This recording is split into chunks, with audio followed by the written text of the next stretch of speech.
piece of information. It gives you great information about the organization and the grants that we give in our 47-year history. Thank you for joining us today. And now I turn to Tata. Hello.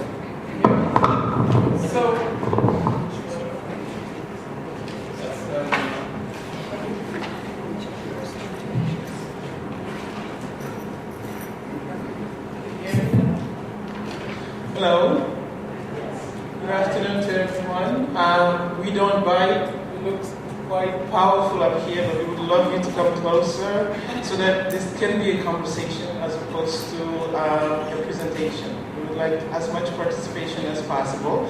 We know some of you have been here at several meetings, several panels. You've heard as much as you could hear, but I can assure you that this panel will be the most interesting one. Talk to me after this and we'll chat.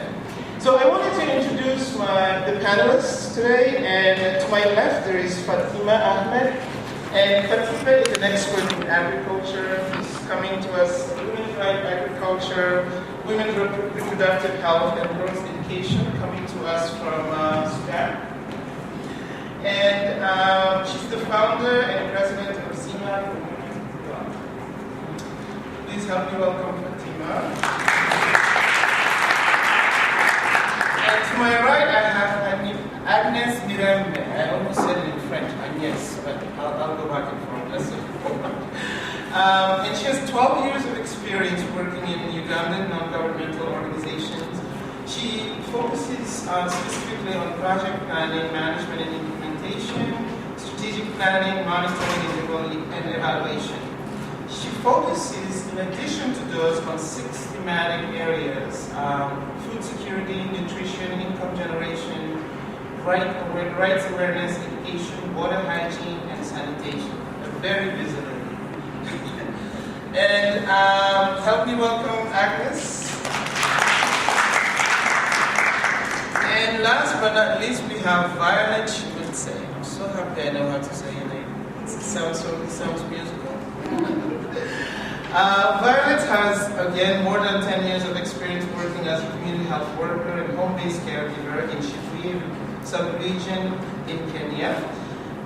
Residents there depend on farming, livestock, rearing for their income. She's the founder and coordinator of Shibuya Community Health Workers, a regional watchdog group which enforces land and inheritance rights. Help me welcome Violet. So, I'm sure many of you are wondering what the theme of the panel is, and sometimes panels, because we are all excited about the work, and we like to talk about what we do. Panels go in all different directions. We want to make sure that people who are here understand what the panel is about. The panel is about hearing from grassroots organizations, hear from large organizations, hear about policy, we hear about, very large organizations that have projects all over. We rarely hear from the roots. And the grassroots organizations are the roots that know the solutions, and half of the time we don't listen or we don't hear from them because there's just no venue for them to share what they know. And we need to hear it. That's the solution. They will tell us how to do this. I wanted to start asking our panelists to tell us a little bit about their organizations and the role that they have very quickly, because I already read your prestigious resumes. So if you could tell us, in relevance to what we are talking about here, what your organization is about, underground, and what you do. Let's start with you. Thank you so much. Good afternoon, everyone. Thank you so much for the production, and thank you so much for VGIF for supporting us to be here today, and also Madri and Ruth. My name is Fatima Ahmed, and I'm from Sudan. I'm one of the founder and the president of grassroots women organization called Zainab for Women Development. Zainab is about empowering women in different ways. all aspects of empowerment, which is economic empowerment, legal empowerment, and political empowerment. Zainab is the name of pioneer woman educator from Sudan. She actually graduated from Institute of Preparing Teacher in 1941, and this is like a very interesting story. Because of that, Zainab awarded or nominated for Nobel Peace Prize among 1,000 women in 2005, because in 40s and 30s it was really taboo for girls in Sudan to have actually even primary education. So her work concentrated on empowering women and girls through education, and fighting for girls' rights for education and other rights for also for 7 years. This is the name of the organization. And now the organization is actually still working to empower girls and women through education, because really we believe that the base for any development or any sustainable development is education. Education is number one for the empowerment of girls, for empowerment of women, and this is, we can see that from our own selves, because of we had the chance to educate it, and this is why we've been able to come and to participate in different occasions and try to help other girls and women.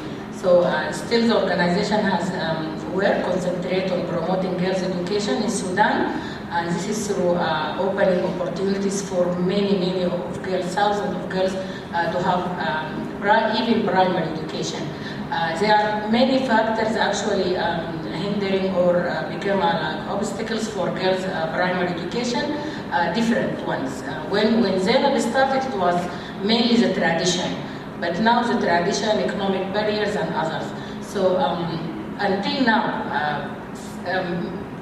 almost 70 or more than 70% of girls at age of primary education in rural Sudan cannot go for primary education.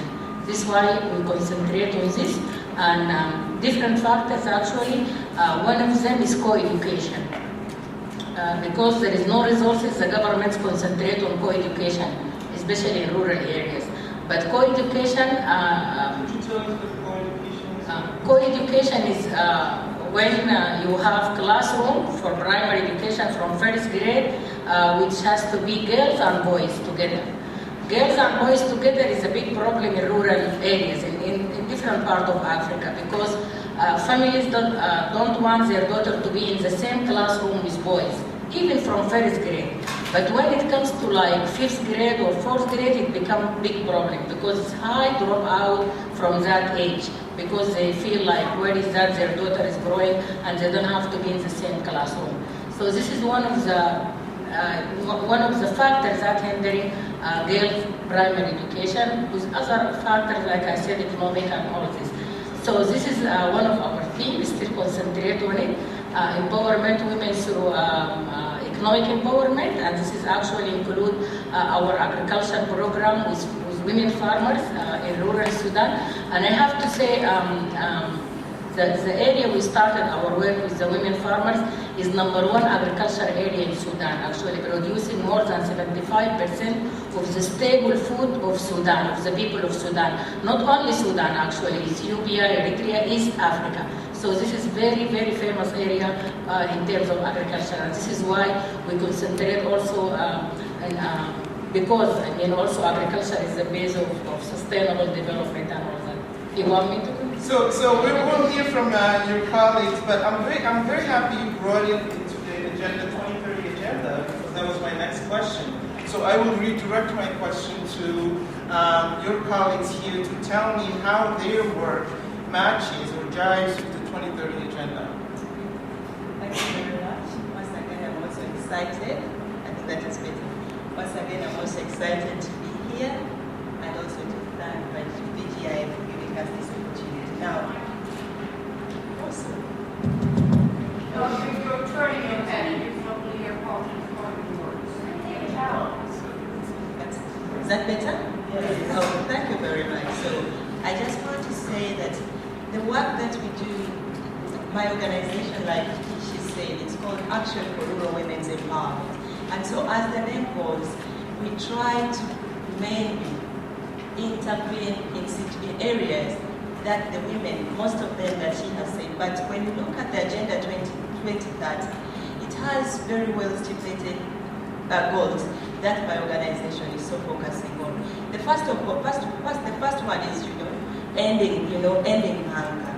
When you look at ending hunger, there is so many activities that we are working towards to make sure that the women can really have enough food. And one of the programs that we are implementing is to ensure that we pass on knowledge and information in agriculture to help the women understand how better they can produce enough food, to ensure that they can have meals that can take enough meals that can take them through the period, through the period of time. Because in Uganda we have a drought season and probably a rainy season. And so the program that actually addresses some of those challenges under hunger include empowering them through agriculture, empowering them through, economic activities that they can initiate themselves and manage to ensure that they can really support, themselves, their families. Now, these programs are targeting the women, but they do not only benefit the women.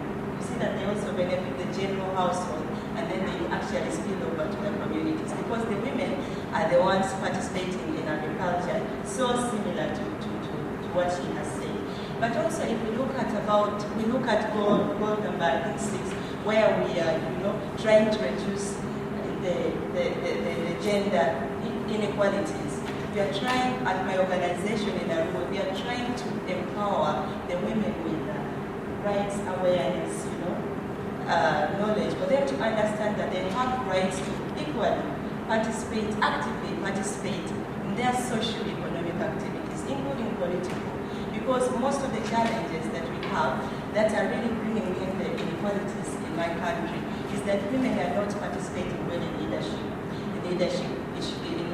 activities. And so we are trying to empower them through rights awareness trainings, for them to understand what their roles are, how they can participate well, but also to make sure that they are able also to get into the decision-making post in leadership, to ensure that they can influence some of the policies that can, help them. But just also to add, issues of education, she has mentioned, most of the girls in my country, it's so much what she has said. The girls, when we look at, the higher levels, the dropouts are so high that we are not seeing the women, taking part in education because of the dropouts. And there's so many obstacles. And so what we are doing, we are trying to eliminate, we are trying to implement interventions that can really push the girls, at a forefront where they can have education. And that includes making sure that they have informal learning, vocational skills training, such that they can have the skills and get the empowerment to get to the other goals. So I'll ask you, my next question later will be about specific interventions that you have used, so we'll get into that. So now, Violet, if you could just sort of tell me about your work and then how, as I was saying, it meets with CSW60 goals and sustainability and women empowerment. Thank you so much. Okay, sorry. So, as you heard from the introduction, I'm a coordinator of a community-based organization that is grassroots women-led. It was founded by grassroots women because of the HIV/AIDS disaster that struck my government and my country in sub-Saharan Africa. And people who are sick could not be accommodated in hospitals because there were many. And grassroots women, because of our role as carers, as mothers, we assumed the responsibility and started caring for these people at home. And we actually founded the home-based care program that is being discussed every time. We were the pilot of setting up how women can organize and provide care for people who are sick in home. And this is what was tested and later baptized this name, home-based care work, because we didn't give it a name. We knew it was just a responsibility of women. And from this, we actually worked with many women who are affected with HIV/AIDS. And often, the women who lost their husbands from HIV were thrown out of homes, displaced and denied land. When we started responding on women land rights, after sharing that this was very important, we did mapping and identified the issues around women land rights and started a big campaign to ensure that women who were HIV positive were retained in homes. But we later found that the issue around women land rights was not just about women living with HIV. HIV was just like an eye-opener. It was actually a big issue that was not being addressed. And we have been able to address women land rights in the context of agriculture, in the context of HIV/AIDS, and actually brought women together to also show what land means to us and how women can be able to utilize land and the contribution of women who are doing small-scale farming. And that is where the Agenda 2030 really matters to us. We are members, my organization is a member of Wairu Commission, which brings together many grassroots women organizations globally that come together to understand the global agenda and fit it in their local context. So this timing of the Agenda 2030 has really been an important opportunity for us. It is an important opportunity, particularly basing on the Millennium Development Goals, where women were considered as beneficiaries, where women were considered as targets or projects of development. Here, we are actually coming to show how much we have been contributing through our organized groups and showing how much change we have been able to realize because of our contribution. And actually demonstrating to the world that we are not dormant, we are not passive, we are very important players in development, and we should not be looked upon as target groups. We should actually be looked upon as development partners, sitting on the table, prioritizing the needs and prioritizing the needs and designing programs that come to respond to our needs. Because no one told us that after working on HIV, you need now to go on women land rights. After working on women land rights, now you can start working on agriculture. It was based on the needs, based on the gaps that we were identifying in the community. So that's what we are bringing in the Agenda 2030, and we actually are demonstrating using this opportunity to show that we are being put in a different cluster group. We are very important, and we should actually be on the table of designing, particularly in this time of looking at the indicators, looking at the targets. We want to actually be able to localize and fit the targets and indicators into our local needs, because they can never be blanket, they can never be general. We need to fit them. In the issue of Sudan, how does the indicators fit in the context of Sudan? How do they fit in the context of rural women in Kenya? That's what we are bringing in this Agenda 2030, and that's why the sustainable, the CSW is actually, this CSW has been very important for us, because we know it's setting the pace on how we need to go with the Sustainable Development Goals. Thank you. Thank you for actually bringing the questions that we were going to talk about in one sentence. I wanted to talk about the feminization of poverty, and you flipped it on me and made it about the solutions being in the women's issues, and that's, we never look at women as holding the solution. Similarly, that we don't look at women or grassroots organizations of having solutions. We victimize, right? Or I shouldn't say we, because we are the do-gooders. In general, this is what we experience. So thank you for your passionate explanation of the topic. If you could give us an example of what you do, like underground, what exactly could you tell us about your work? One example quickly. I'll start with Fatima. Thank you. I will start with the program, which is actually related to this panel, the agriculture program, or the program which is actually for poverty alleviation or empowering women, economic empowerment for women. We started this program in 2006 with 200 women farmers from rural Sudan, Gadaref area.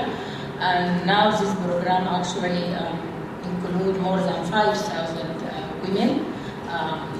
Majority of them are head of households. And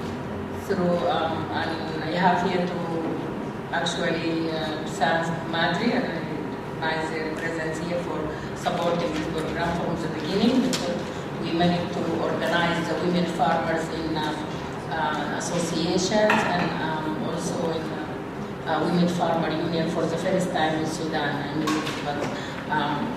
farmer union for more than half a century, but mainly is for the large-scale farmers, which all of them are men. So there is, through this program for the first time, really the women farmers get attention and have many benefits. I mean, through providing them with inputs, including improved seeds, for the first time to have some kind of machineries helping, and all this actually contributed to make them produce more and add their production, increase their production and productivity, and also access to credit, and so as many aspects of this program. Because of this program, Zena for Human Development Organization awarded UNDP Equator Prize during Rio Plus 20 conference, and also regional prize. So this is one. But I have just to stress on the program. There is a legal aid program and maternal health or reproductive health program, which all of them really make a big difference for the women in Sudan. And I have actually a booklet or something for the achievement of them for the last 10 years. But I have to stress really, since we come here, and also to add my voice to my colleague, saying that really we have to, it is the time, if we would like to really reach the goal of sustainable development, to engage the grassroots women, to engage the grassroots organization and depend on their work, because they're really doing very good work on the ground and make a difference, but they have different problems and issues maybe later we can discuss. But I feel like our programs, education program or economic empowerment of women, all these programs contributed very, very good in terms of reaching Millennium Development or sustainable development. Great, thank you so much. Agnes, do you want to tell us very quickly an example on the ground, those who are not working with you, what can we see? Okay.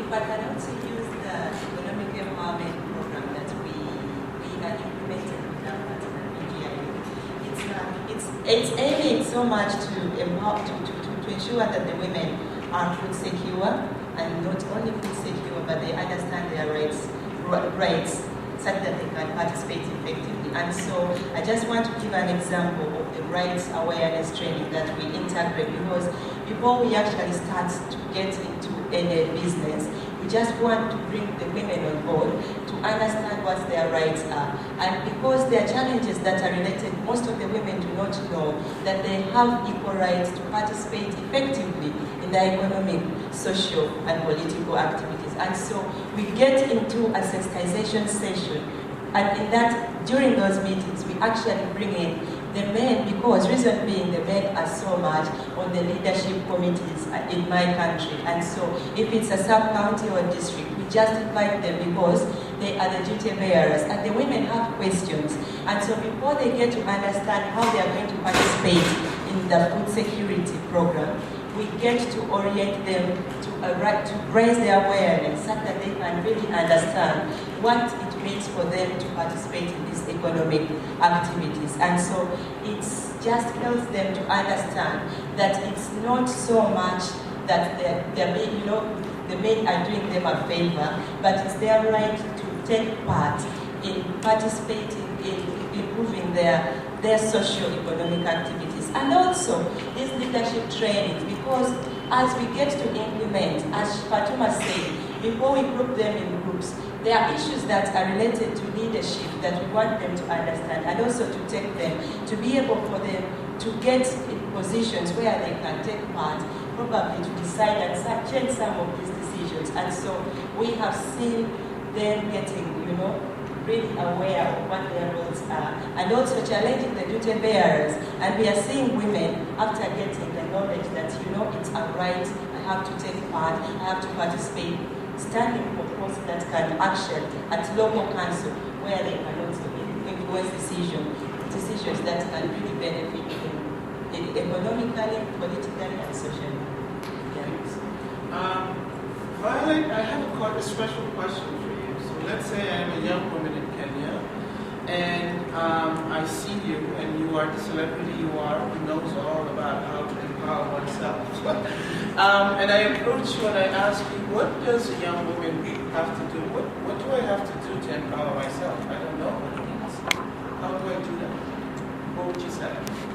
I think for me, I would just say is empowerment starts with people understanding the issues that affect them. Because we have many women, young or elderly or middle, who are faced through various challenges, but they are not articulate on what issues they are facing.